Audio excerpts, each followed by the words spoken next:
Welcome to Two Projects. In this video, we are going to explain the project Unveiling the Intricacies of Cyber Harassment Intentions on Social Media Platforms.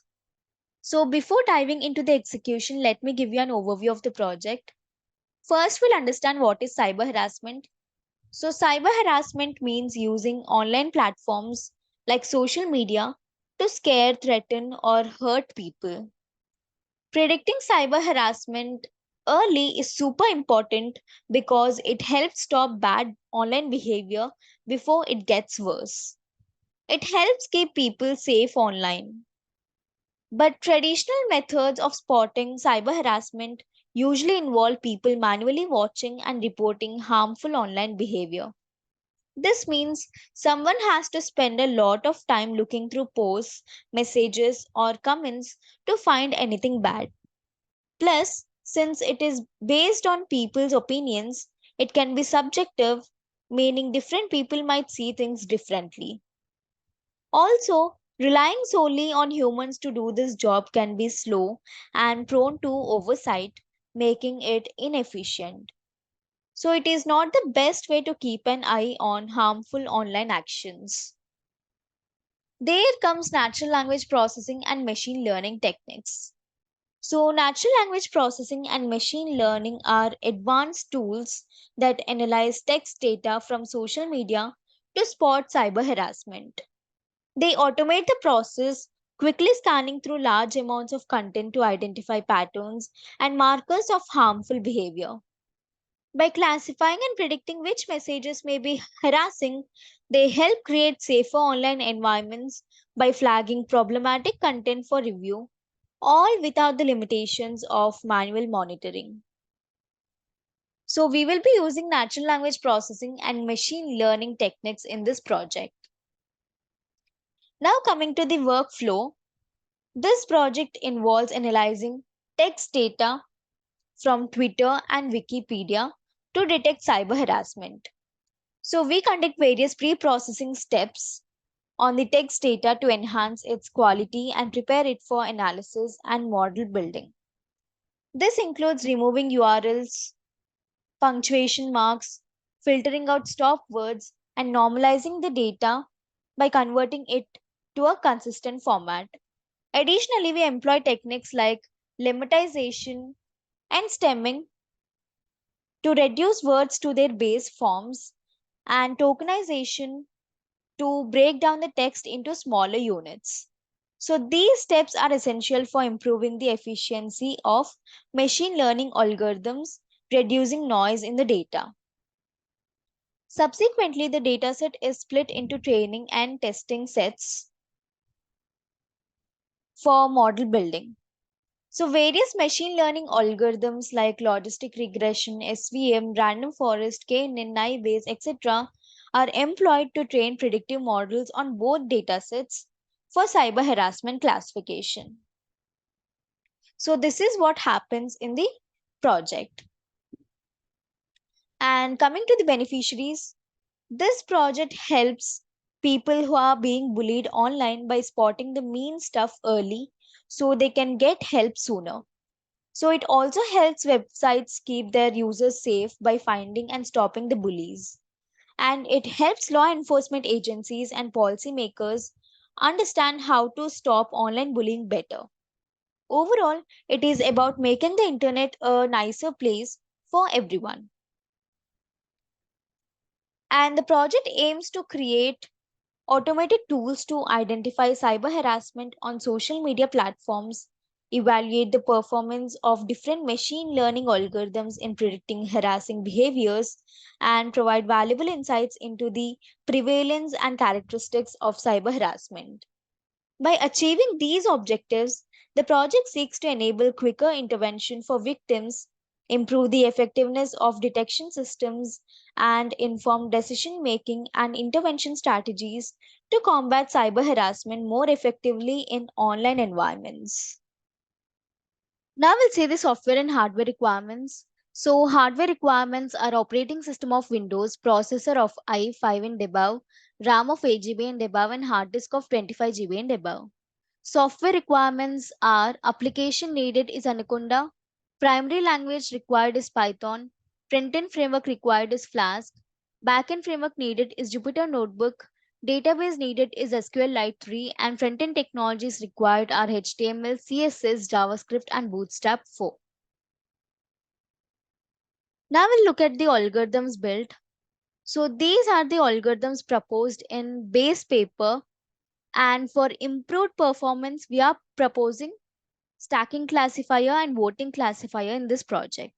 So we will be building all these models to compare the performance of each model. So now we'll understand what is a stacking classifier.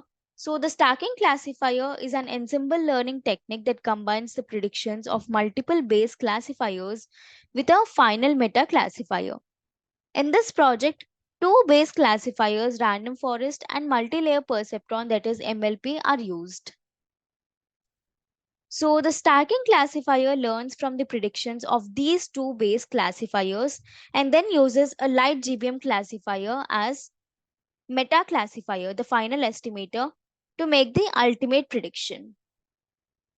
So during training, the stacking classifier learns how to best combine the predictions of the base classifiers to improve overall accuracy.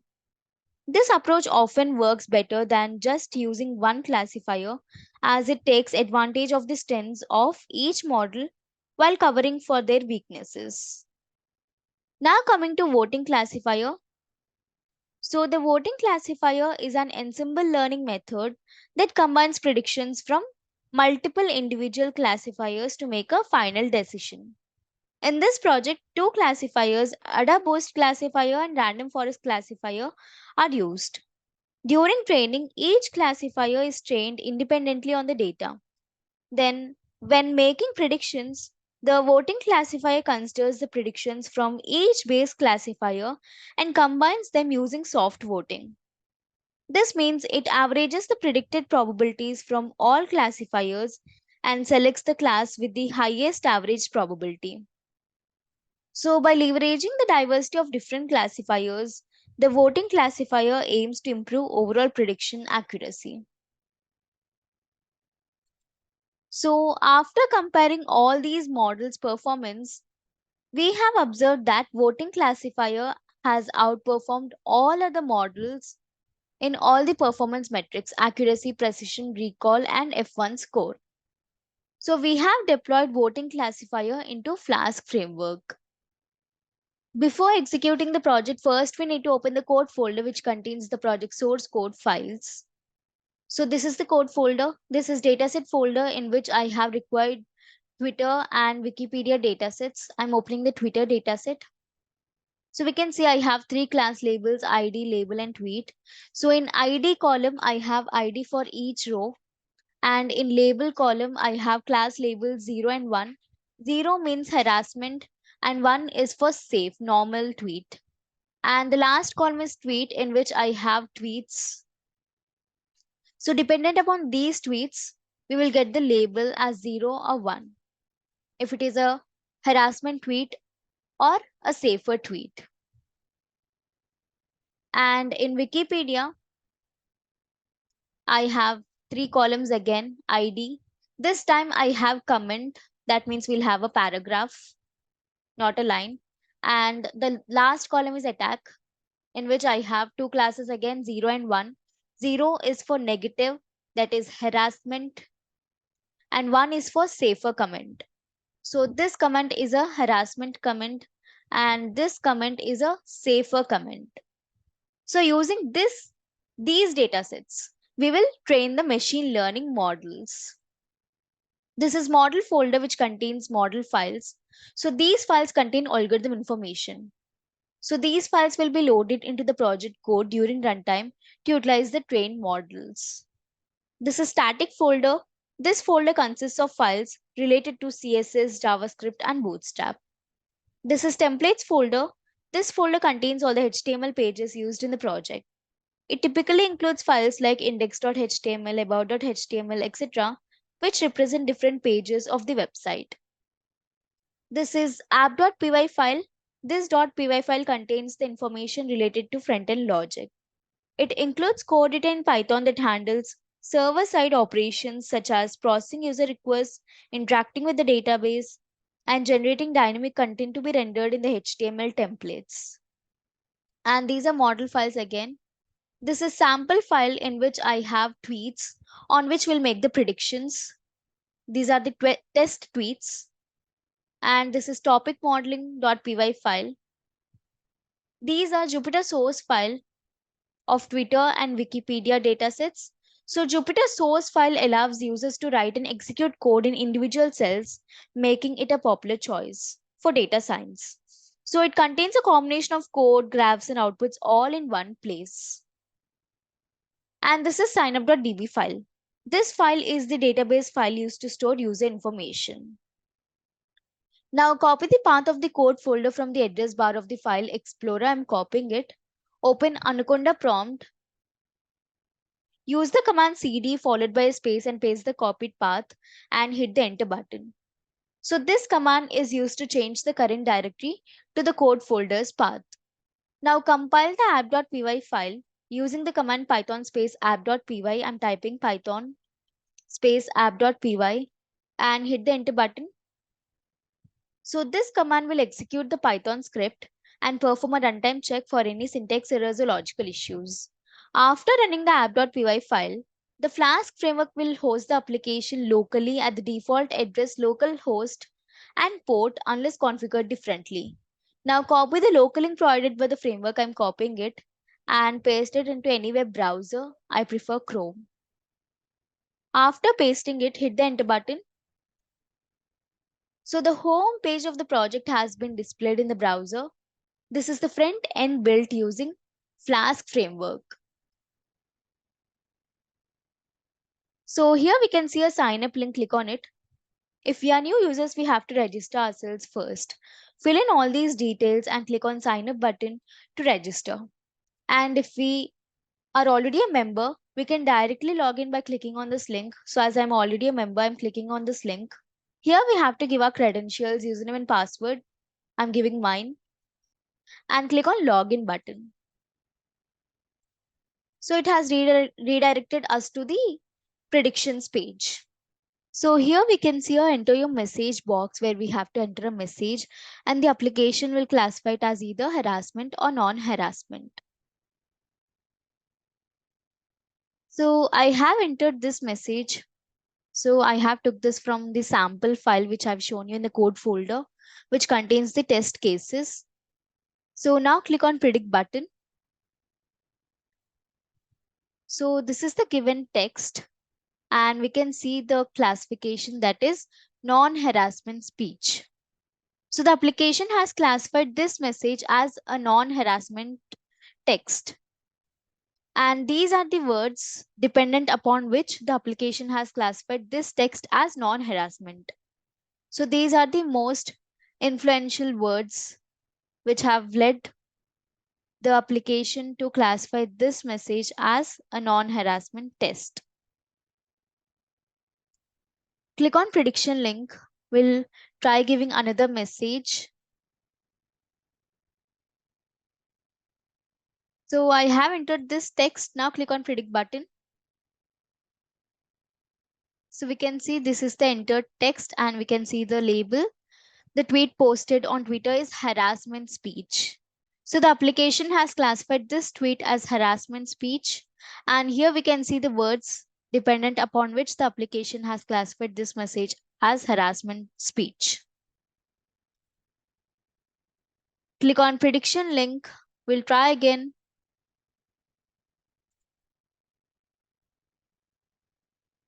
So this is the message I have entered.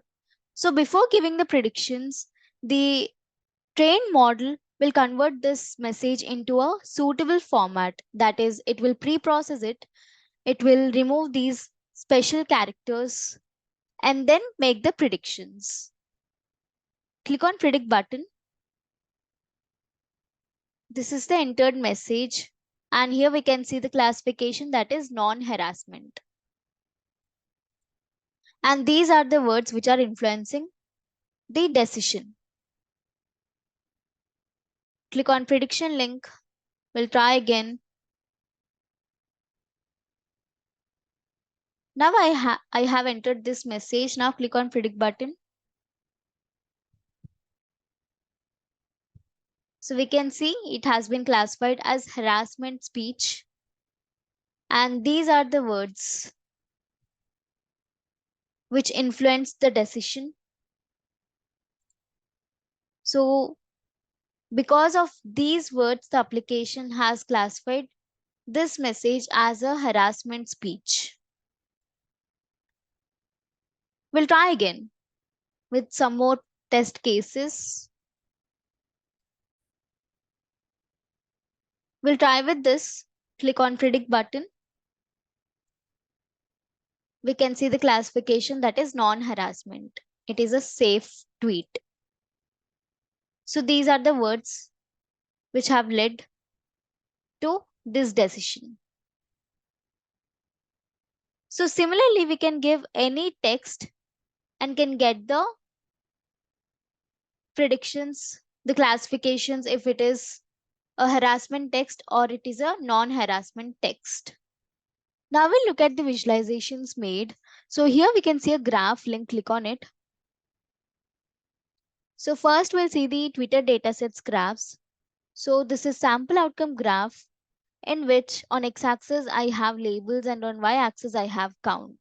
So this graph displays the distribution of labels and we can see there are more number of harassment tweets and there are very less non-harassment tweets in the dataset. And this is word cloud. So word cloud visually represents words in text data with the size of each word indicating its frequency or importance. And this is the accuracy scores horizontal bar graph comparing accuracy scores. So in this graph on x-axis, I have accuracy scores and on y-axis, I have algorithm names. Accuracy is a measure of how well a model correctly predicts outcomes. It represents the proportion of correctly classified instances among all instances evaluated. Similarly, this is the precision scores comparison graph. In this graph on x-axis, I have precision scores and on y-axis, I have algorithm names. Precision is a measure of the correctness of positive predictions made by a classifier. This is recall scores comparison graph. So recall is a measure of the classifier's ability to correctly identify all relevant instances from a data set. And this is F1 scores comparison graph. So F1 score combines precision and recall into a single value. It provides a balance between precision and recall, taking into account both false positives and false negatives. Similarly, we have the same graphs built for Wikipedia dataset. So this is the sample outcome graph. In this graph on x-axis, I have attack, the labels, and on y-axis, I have count. This is the word cloud. This is accuracy scores comparison graph. This is precision scores comparison graph. This is recall scores comparison graph. And this is F1 scores comparison graph. So after looking at the comparison graphs from both the datasets, so we can say that the voting classifier is doing well. It has outperformed all other models. Now click on sign out. So we have seen the classification of harassment and non-harassment tweets and Wikipedia dataset. So the project successfully addresses cyber harassment through advanced techniques benefiting victims, social platforms, and law enforcement. Thank you for watching video. For more projects please visit our website www.trueprojects.in. For updates on latest project videos, please visit True Projects YouTube channel and subscribe.